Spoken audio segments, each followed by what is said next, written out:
देखिए height and distance का example number 4 नई बुक का।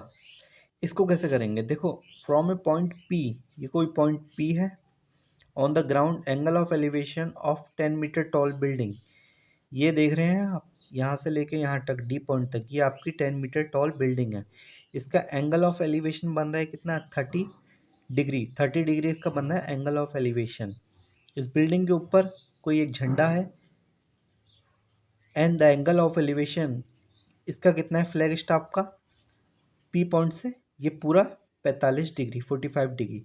Find the length of flag stack. इस फ्लैग की आपको लेंथ बतानी है कितनी होगी, and the distance of the building from the P point, और बिल्डिंग की डिस्टेंस भी बतानी है। देखो इसको रेशियो से कैसे करेंगे जल्दी से। 10 30 कितना होता है, 1/√3 भाई। 30 डिग्री कितना होगा, 1/√3 होगा। अच्छा, और एक बन रहा है 45, 10 45 कितना होगा, यानी कि ए पॉइंट से बी पॉइंट तक पूरा का पूरा ये होगा कितना आपका 1/1। अब 1/1। अब आप एक बात ध्यान रखिए, बेस है, बेस सेम होगा। बेस सेम होने का मतलब समझे, जैसे 10 30 है 1/√3, तो 10 45 है 1/1, तो ये भी तो √3 होना चाहिए। तो इसको बेस सेम होना चाहिए क्योंकि यहाँ पे 1 आ रहा है, 1/1। तो बेस सेम करने के लिए मैंने ऊपर नीचे √3 से मल्टीप्लाई कर दिया। क्यों, क्योंकि बेस सेम हो जाए। क्योंकि एक बार मेरा बेस 1 बन रहा है, एक बार √3 बन रहा है, ऐसा नहीं हो सकता। बेस हमेशा सेम होने चाहिए।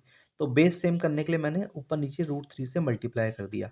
अब जब मल्टीप्लाई किया तो ये पूरा का पूरा जो बिल्डिंग 10 45 से 1 उड़ती ये कितनी हो गई, ये हो गई √3। कितनी हो गई, √3। अब आप पूरा बताइए, ये पूरी बिल्डिंग ए से बी तक है √3 और डी से बी तक है 1, तो ये बाकी का हिस्सा कितना होगा, आपका जवाब होगा √3 - 1। √3 - 1।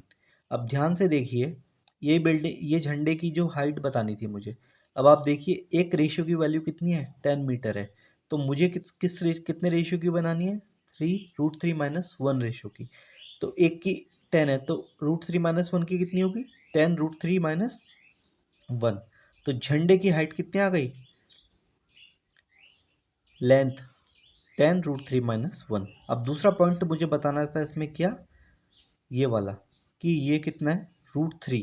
अब एक की वैल्यू फिर से वही, एक रेशियो की वैल्यू 10 है, तो √3 की कितनी होगी, 10 √3। तो देखिए इससे बहुत जल्दी आंसर आ जाता है। ये वहाँ पे यूज़ होगा जहाँ पे आपके एमसीक्यू क्वेश्चन आएंगे। एमसीक्यू क्वेश्चन कभी कभी लंबे हो जाते हैं, तो वहाँ पे आप रेशियो मेथड से हाइट एंड डिस्टेंस के क्वेश्चन को जल्दी सॉल्व कर सकते हैं।